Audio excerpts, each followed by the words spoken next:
Shalom. Pembacaan firman kita hari ini terdapat pada Lukas pasal 23. Yesus di hadapan Pilatus. Lalu bangkitlah seluruh sidang itu dan Yesus dibawa menghadap Pilatus.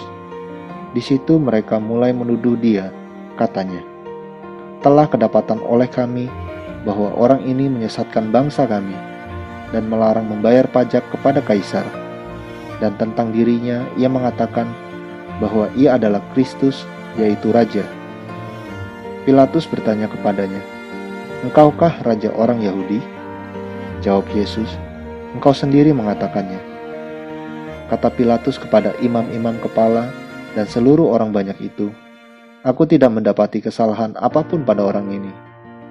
Tetapi mereka makin kuat mendesak, katanya, "Ia menghasut rakyat dengan ajarannya di seluruh Yudea. Ia mulai di Galilea dan sudah sampai ke sini."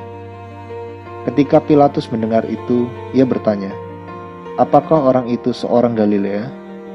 Dan ketika ia tahu bahwa Yesus seorang dari wilayah Herodes, ia mengirim dia menghadap Herodes, yang pada waktu itu ada juga di Yerusalem. Yesus di hadapan Herodes. Ketika Herodes melihat Yesus, ia sangat girang, sebab sudah lama ia ingin melihatnya, karena ia sering mendengar tentang dia. Lagi pula ia mengharapkan melihat bagaimana Yesus mengadakan suatu tanda. Ia mengajukan banyak pertanyaan kepada Yesus, tetapi Yesus tidak memberi jawaban apapun. Sementara itu, imam-imam kepala dan ahli-ahli Taurat maju ke depan dan melontarkan tuduhan-tuduhan yang berat terhadap dia. Maka mulailah Herodes dan pasukannya menista dan mengolok-olokkan dia. Ia mengenakan jubah kebesaran kepadanya, lalu mengirim dia kembali kepada Pilatus. Dan pada hari itu juga bersahabatlah Herodes dan Pilatus. Sebelum itu mereka bermusuhan. Yesus kembali di hadapan Pilatus. Lalu Pilatus mengumpulkan imam-imam kepala dan pemimpin-pemimpin serta rakyat, dan berkata kepada mereka, "Kamu telah membawa orang ini kepadaku sebagai seorang yang menyesatkan rakyat. Kamu lihat sendiri bahwa aku telah memeriksanya, dan dari kesalahan-kesalahan yang kamu tuduhkan kepadanya, tidak ada yang kudapati padanya. Dan Herodes juga tidak, sebab ia mengirimkan dia kembali kepada kami. Sesungguhnya tidak ada suatu apapun yang dilakukannya yang setimpal dengan hukuman mati. Jadi aku akan menghajar dia, lalu melepaskannya. Sebab ia wajib melepaskan seorang bagi mereka pada hari raya itu." Tetapi mereka berteriak bersama-sama, "Nyahkanlah dia, lepaskanlah Barabas bagi kami." Barabas ini dimasukkan ke dalam penjara berhubung dengan suatu pemberontakan yang telah terjadi di dalam kota dan karena pembunuhan. Sekali lagi Pilatus berbicara dengan suara keras kepada mereka, karena ia ingin melepaskan Yesus. Tetapi mereka berteriak membalasnya, katanya, "Salibkanlah dia, salibkanlah dia." Kata Pilatus untuk ketiga kalinya kepada mereka, "Kejahatan apa yang sebenarnya telah dilakukan orang ini? Tidak ada suatu kesalahan pun yang kudapati padanya yang setimpal dengan hukuman mati.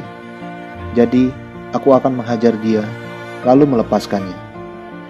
Tetapi dengan berteriak mereka mendesak dan menuntut supaya ia disalibkan, dan akhirnya mereka menang dengan teriak mereka.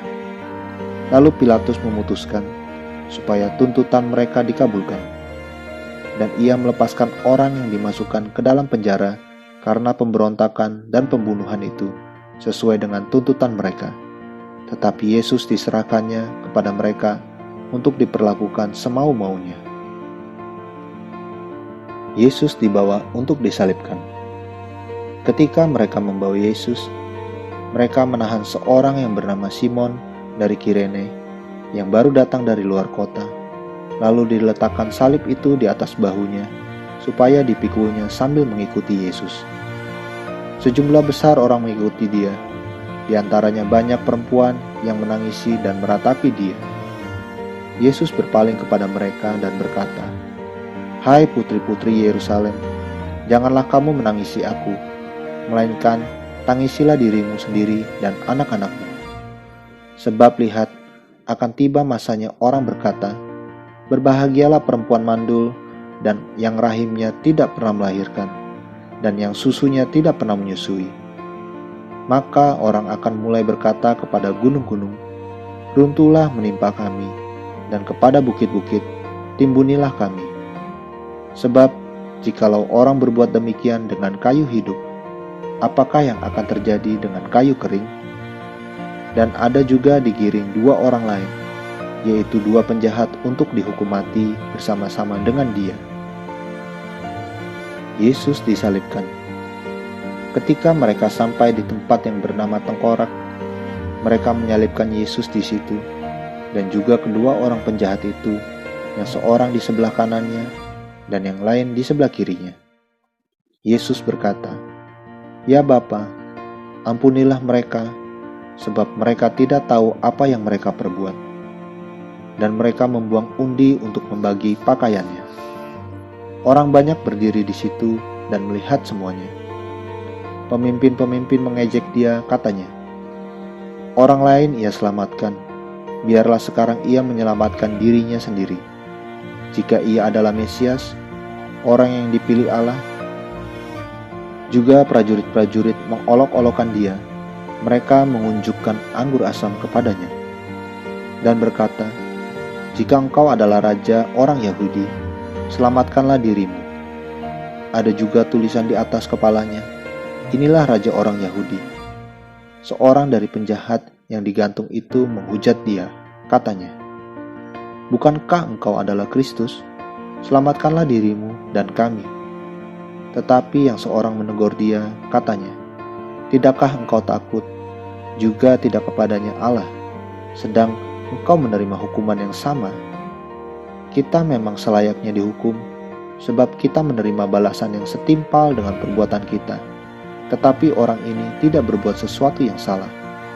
Lalu ia berkata, "Yesus, ingatlah akan aku apabila engkau datang sebagai raja." Kata Yesus kepadanya, "Aku berkata kepadamu, sesungguhnya hari ini juga engkau akan ada bersama-sama dengan aku di dalam Firdaus." Yesus mati. Ketika itu hari sudah kira-kira jam 12, lalu kegelapan meliputi seluruh daerah itu sampai jam 3. Sebab matahari tidak bersinar dan tabir bait suci terbelah 2. Lalu Yesus berseru dengan suara nyaring, "Ya Bapa, ke dalam tanganmu kuserahkan nyawaku." Dan sesudah berkata demikian, ia menyerahkan nyawanya. Ketika kepala pasukan melihat apa yang terjadi, ia memuliakan Allah. Katanya, "Sungguh, orang ini adalah orang benar." Dan sesudah seluruh orang banyak yang datang berkerumun di situ untuk tontonan itu, melihat apa yang terjadi itu, pulanglah mereka sambil memukul-mukul diri. Semua orang yang mengenal Yesus dari dekat, termasuk perempuan-perempuan yang mengikuti dia dari Galilea, berdiri jauh-jauh dan melihat semuanya itu. Yesus dikuburkan. Adalah seorang yang bernama Yusuf. Ia anggota majelis besar dan seorang yang baik lagi benar. Ia tidak setuju dengan putusan dan tindakan majelis itu. Ia berasal dari Arimatea, sebuah kota Yahudi, dan ia menanti-nantikan kerajaan Allah. Ia pergi menghadap Pilatus dan meminta mayat Yesus. Dan sesudah ia menurunkan mayat itu, ia mengampaninya dengan kain lenan, lalu membaringkannya di dalam kubur yang digali di dalam bukit batu, di mana belum pernah dibaringkan mayat. Hari itu adalah hari persiapan dan Sabat hampir mulai. Dan perempuan-perempuan yang datang bersama-sama dengan Yesus dari Galilea ikut serta dan mereka melihat kubur itu dan bagaimana mayatnya dibaringkan. Kebangkitan Yesus.